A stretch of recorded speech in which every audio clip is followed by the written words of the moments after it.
Nació entre dos mundos, dominó todos los estilos y redefinió el significado de lucha para generaciones enteras. Pero detrás de la leyenda, ¿quién era realmente Bruce Lee? En este video vamos a revelar el sorprendente camino del chico que salió de las calles de Hong Kong para convertirse en un ícono global y a mostrar cómo su filosofía de vida puede transformar la manera en que enfrentas tus propios desafíos.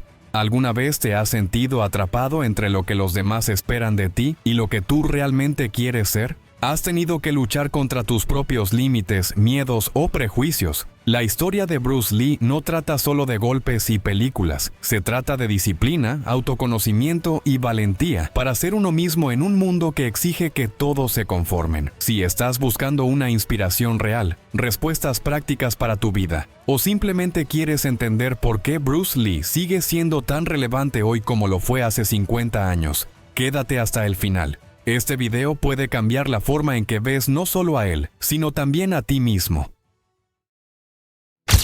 El nacimiento de Bruce Lee en San Francisco en 1940 estuvo rodeado de simbolismo y circunstancias únicas. Llegó al mundo durante una gira artística de sus padres, lo que lo colocó literalmente entre dos continentes desde su primer aliento. Su madre, de ascendencia parcialmente alemana, y su padre, actor de ópera cantonesa, le dieron un nombre americano. Lee Jun-fan fue registrado como Bruce por sugerencia de la enfermera del hospital. Al regresar a Hong Kong, cuando aún era un bebé, Bruce se sumergió en una ciudad vibrante, pero tensa.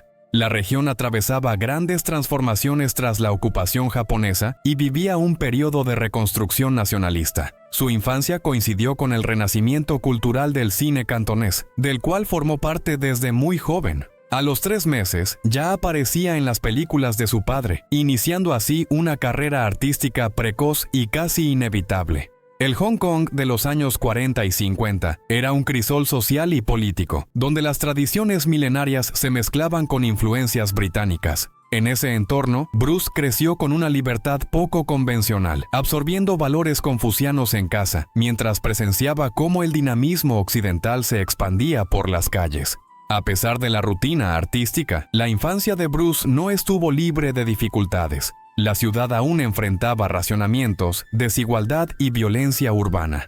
Bruce, con su espíritu inquieto, empezó a destacar como un niño extremadamente energético y muchas veces indisciplinado. Participaba en juegos arriesgados y pequeñas disputas callejeras, lo que preocupaba a sus padres. En la adolescencia, Bruce Lee empezó a manifestar una creciente inquietud ante las limitaciones impuestas por la sociedad de Hong Kong. En medio de la reconstrucción posguerra, las calles de la ciudad se convirtieron en escenario de disputas entre pandillas juveniles, y Bruce pronto se vio involucrado con estos grupos. Era común verlo participando en peleas callejeras, algunas motivadas por rivalidades escolares, otras simplemente por reafirmar su identidad. A los 13 años, como una forma de disciplinar su temperamento impulsivo, Bruce fue inscrito en clases de Wing Chun con el maestro Ip Man. La técnica del Wing Chun, basada en la eficiencia y la fluidez, encajó perfectamente con su curiosidad natural. Bruce mostró talento, pero también enfrentó discriminación por no ser completamente chino, lo que solo intensificó su deseo de superarse.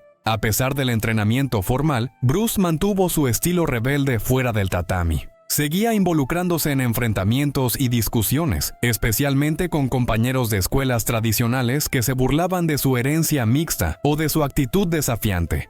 Las calles de Hong Kong seguían siendo su segundo campo de aprendizaje, un lugar donde ponía a prueba técnicas, afinaba su instinto y descubría sus límites. Con el tiempo, su fama como luchador adolescente empezó a crecer. Bruce no solo ganaba peleas, también llamaba la atención por su velocidad y creatividad en los golpes. Tras un enfrentamiento más serio con miembros de una pandilla rival, sus padres decidieron que era hora de alejarlo de ese entorno. La decisión de enviarlo a Estados Unidos fue tanto un acto de protección como un intento de ofrecerle un nuevo comienzo.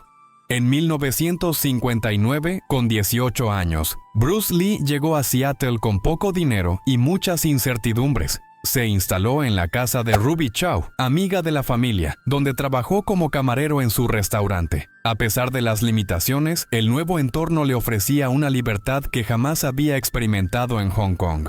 Por primera vez, podía reinventarse lejos de las etiquetas y de su pasado turbulento. Poco a poco, Bruce comenzó a dar clases de artes marciales a compañeros y amigos, adaptando el Wing Chun a las necesidades de los alumnos estadounidenses. No solo enseñaba movimientos, cuestionaba fundamentos, mezclaba conceptos y probaba nuevos enfoques.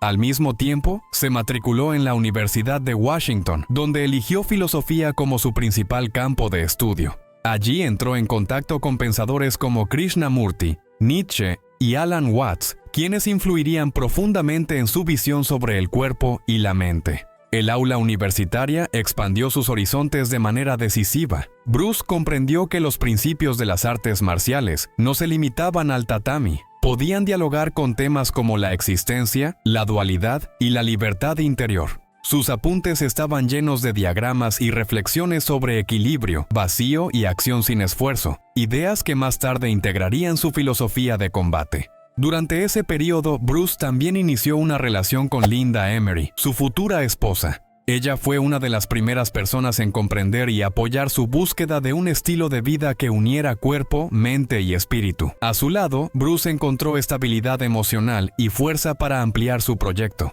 Paralelamente a sus estudios y al romance, impartía clases públicas y privadas, desafiando tabúes al enseñar técnicas de combate a personas de todas las etnias, algo considerado controvertido por muchos en esa época. Con el crecimiento de su reputación como instructor, Bruce Lee fundó su primera academia en Seattle, llamada Jun Fan Kung Fu Institute. Allí, su objetivo no era solo enseñar técnicas, sino también principios de movimiento y conciencia corporal.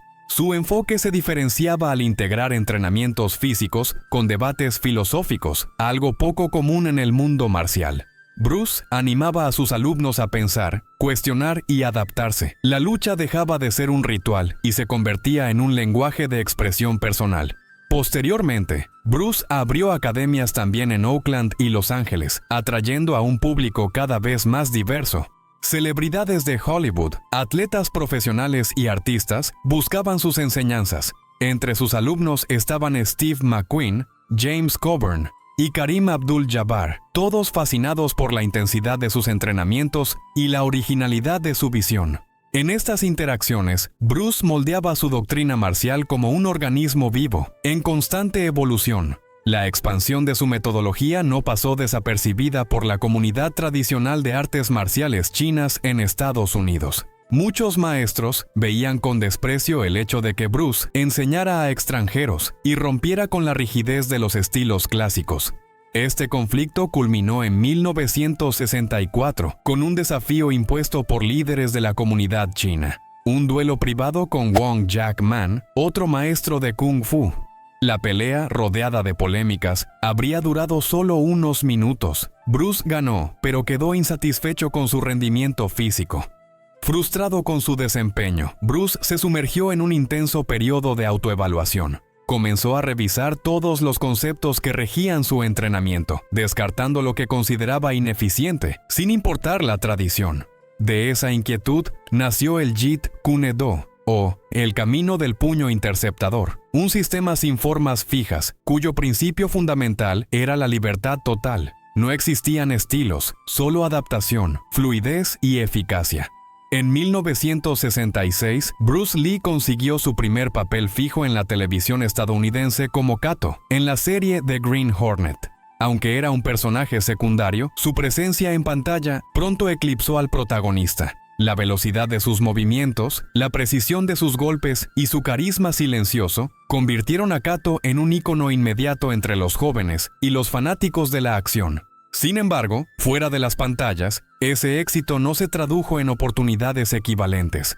El racismo estructural de la industria cinematográfica estadounidense imponía barreras invisibles, pero brutales. Los productores lo elogiaban, pero decían que el público no aceptaría a un actor asiático como héroe. A pesar de su creciente popularidad, Bruce era frecuentemente descartado en audiciones para papeles principales, que terminaban en manos de actores blancos maquillados con rasgos orientales. Insatisfecho con los papeles que le ofrecían, Bruce empezó a escribir sus propios guiones. The Silent Flute, una obra filosófica y espiritual con elementos de acción, fue uno de sus proyectos más ambiciosos. El guión, coescrito con James Coburn y Stirling Silliphant, fue rechazado por varios estudios, con el argumento de que no era comercial. Ese rechazo reforzaba su sensación de que, en Estados Unidos, su arte jamás tendría el espacio que merecía. Bruce también intentó presentar un concepto llamado The Warrior, que más tarde sería adaptado en Kung Fu, una serie protagonizada por David Carradine. La ironía era cruel, una serie sobre filosofía china, creada por Bruce, protagonizada por un actor no asiático. Al darse cuenta de que su talento no sería plenamente reconocido en Hollywood, decidió regresar a Asia, donde tendría la libertad de crear sin tantas ataduras. Al regresar a Hong Kong a comienzos de los años 70, Bruce Lee se sorprendió al descubrir que The Green Hornet, cancelada en Estados Unidos, se había convertido en un gran éxito local. El público chino veía a Kato como el verdadero héroe de la serie, lo que le otorgó a Bruce un prestigio instantáneo. Aprovechando esa fama inesperada, firmó contrato con Golden Harvest, un estudio independiente que le ofreció libertad creativa. Su primera película, The Big Boss, 1971, presentaba a Bruce como un obrero silencioso que enfrentaba a un cartel criminal. La simplicidad de la trama contrastaba con la intensidad visceral de las escenas de combate, coreografiadas por él con una autenticidad nunca antes vista. La taquilla rompió récords en toda Asia, convirtiendo a Bruce en un ídolo de la noche a la mañana. Su magnetismo trascendía la actuación. Se movía con precisión matemática, mientras transmitía emoción pura en cada golpe.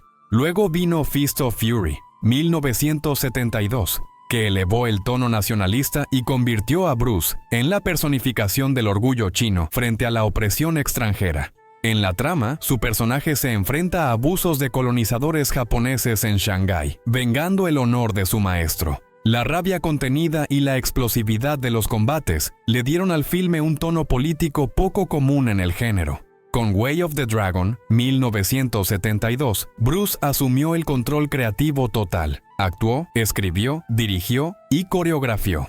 La película marcó su debut como cineasta y trajo innovaciones visuales que influirían en generaciones futuras. La icónica pelea final contra Chuck Norris en el Coliseo de Roma se volvió una referencia global. Más que un espectáculo físico, ese enfrentamiento transmitía mensajes sobre identidad, autodeterminación y equilibrio entre culturas. En 1973, Bruce Lee protagonizó Enter the Dragon, un hito en la historia del cine mundial. La producción, resultado de una alianza entre Warner Bros. Y Concord Pictures, fue concebida como un puente entre el mercado asiático y el occidental. Por primera vez, un actor chino encabezaba una película de acción hablada en inglés, con distribución global garantizada. El guión combinaba artes marciales, espionaje y filosofía, ambientado en un torneo clandestino organizado por un maestro criminal. Bruce interpretaba a un agente infiltrado con una motivación tanto moral como personal, un papel que requería más que combate. Exigía presencia dramática. La producción apostó fuerte por escenas de acción auténticas, filmadas sin dobles y con coreografías diseñadas por el propio Bruce.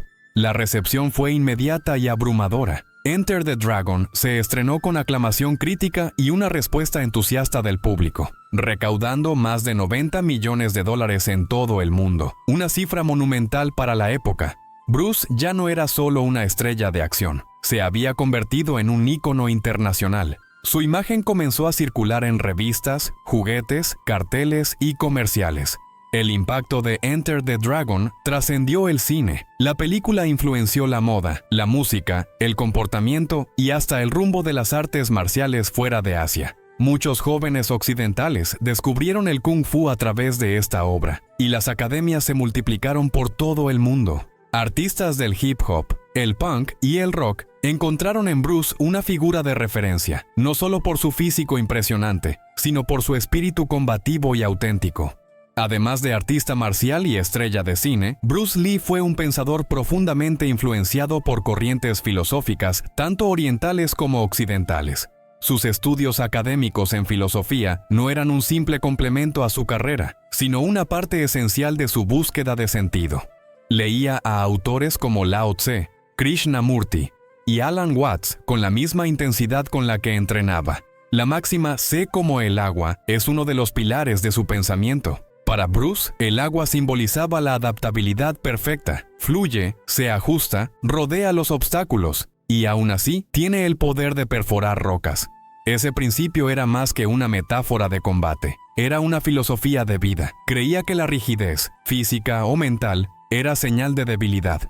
En sus cuadernos personales, Bruce exploraba ideas sobre identidad, ego y trascendencia. Cuestionaba la autoridad de los sistemas, la imposición de estilos fijos y los límites de la tradición. Para él, la verdadera libertad solo era posible cuando el individuo se liberaba de las estructuras mentales heredadas. Sus reflexiones anticipaban debates contemporáneos sobre autonomía, desconstrucción y autenticidad. Mucho antes de que el término mindfulness se volviera popular, Bruce ya hablaba sobre la presencia y la conciencia plena en el ahora. Sus textos más emblemáticos, como los fragmentos reunidos en El Tao del Jeet Kune Do, hoy son estudiados tanto por artistas marciales como por filósofos y terapeutas. No son manuales técnicos, son ensayos sobre la libertad interior, el enfrentamiento con el miedo y la importancia de la acción sin trabas. Bruce veía la lucha como una metáfora de la vida, y la vida como un campo de pruebas constante para la mente despierta. El 20 de julio de 1973, Bruce Lee fue encontrado inconsciente en el apartamento de la actriz Betty Ting Pei, en Hong Kong. Horas después, fue declarado muerto en un hospital local. La causa oficial fue un edema cerebral, una hinchazón en el cerebro supuestamente provocada por una reacción adversa al analgésico Equagesic. Sin embargo, la explicación médica no bastó para calmar al público. La muerte repentina, a los 32 años, despertó una serie de dudas que siguen resonando hasta hoy. La ausencia de síntomas previos, sumada al momento de máximo esplendor físico y mental que vivía Bruce, intensificó el asombro global. Su cuerpo estaba en excelente forma, su carrera en ascenso y sus proyectos avanzando. La combinación entre éxito fulminante y muerte prematura encendió el imaginario colectivo. Surgieron numerosas teorías: envenenamiento, ataque de las tríadas chinas, maldición familiar e incluso intervención sobrenatural. El hecho de que Bruce hubiera perdido el conocimiento semanas antes, durante la postproducción de Enter the Dragon, alimentó especulaciones médicas alternativas. Algunos estudiosos mencionaron posible epilepsia, otros apuntaron al calor extremo y la deshidratación, ya que Bruce había sometido su cuerpo a rutinas extremas y eliminado casi toda la grasa corporal. La eliminación quirúrgica de glándulas sudoríparas en las axilas, realizada por motivos estéticos, también fue mencionada posteriormente como un posible factor de riesgo. La presencia de Betty Ting Pei, quien estaba con Bruce en el momento de la crisis, generó rumores sobre una posible relación extramatrimonial y presuntos encubrimientos. Los medios sensacionalistas explotaron cada detalle con voracidad, amplificando el misterio en torno a su fallecimiento. El funeral, celebrado en Seattle, contó con la presencia de miles de fanáticos y celebridades. Y, aún después del duelo oficial, el silencio sobre las circunstancias reales siguió alimentando el culto al mito de Bruce Lee. Bruce Lee rompió con siglos de estereotipos impuestos a los asiáticos en Occidente. En una época en la que los personajes asiáticos eran caricaturas sumisas o villanas, él surgió como un símbolo de fuerza, inteligencia y dignidad. Su rostro y su cuerpo se convirtieron en una afirmación visual de que un hombre asiático podía ser protagonista, no solo de películas, sino también de ideales. Su presencia en pantalla tuvo un efecto transformador en las comunidades asiáticas alrededor del mundo. Jóvenes que nunca se habían visto representados con respeto comenzaron a reconocerse en la figura de Bruce. No interpretaba papeles estereotipados, creaba sus propios héroes, moldeados por sus convicciones y su identidad cultural. Fuera de las pantallas, Bruce también influyó directamente en la cultura urbana, en el hip hop, el breakdance e incluso la moda callejera. Su estilo se convirtió en una referencia. Artistas afroamericanos, latinos y asiáticos vieron en él un ejemplo de resistencia estética y simbólica. En el ámbito de las artes marciales, su figura generó una auténtica revolución. Los estilos tradicionales fueron revisitados, florecieron academias en barrios obreros y universitarios, y el concepto de arte marcial como forma de vida se difundió globalmente.